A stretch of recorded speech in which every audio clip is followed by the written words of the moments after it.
Hi, my name is Staci Caplan. I'm a Santa Barbara native. I'm a real estate broker. I'm a second-generation realtor, and I am the owner of a vacation rental property in downtown Santa Barbara.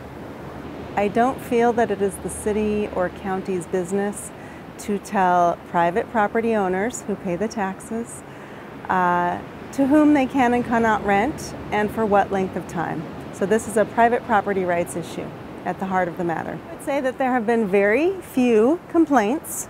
The majority of the noise complaints, I believe, come from City College students throwing parties, and yes, there have been a few bad apples throwing weddings and whatnot, having lots of cars, but I think the majority of the vacation rental owners are responsible and responsive. They are good citizens and they want to do the right thing for their neighbors. And I don't believe that there have been enough complaints to warrant shutting it down. The City of Goleta has a wonderful program at the Association of Realtors locally in Santa Barbara. We are referring to that as the Common Sense Ordinance.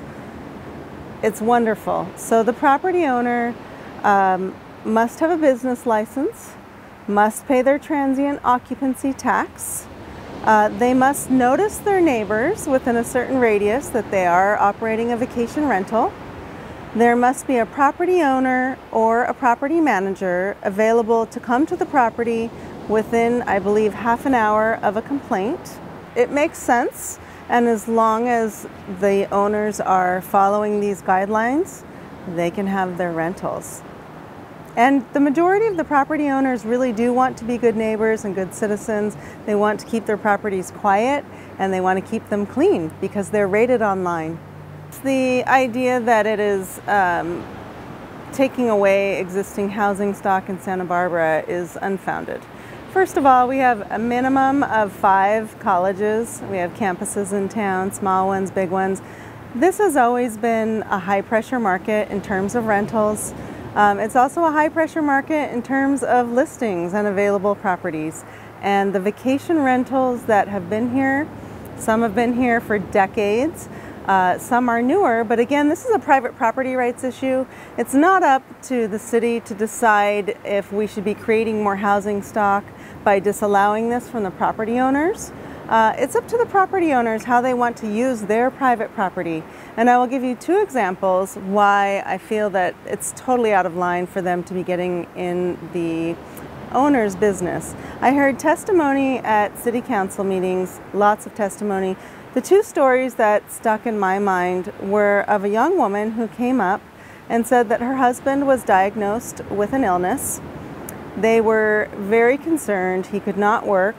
They were afraid they were going to lose their home because they wouldn't be able to afford the mortgage.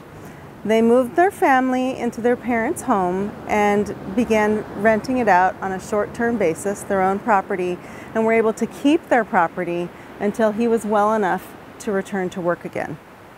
The second one I heard so frequently was from seniors who were saying that vacation rentals were bringing new people into their lives from afar, allowing them to maintain their properties on a fixed and otherwise fixed income.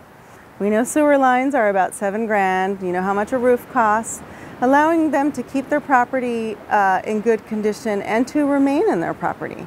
So these are examples of why I always come back to the issue that this is a private property rights, and I don't believe it's up to the city to be picking and choosing or telling private property owners what they should be doing in terms of how long someone could be leasing or to whom they can be leasing. Now, I do believe that we must be good neighbors. We must be responsible citizens. We must be responsive. And that's why I mentioned the Goleta City Plan, because I think it accomplishes what neighbors are looking for as well as the property owners.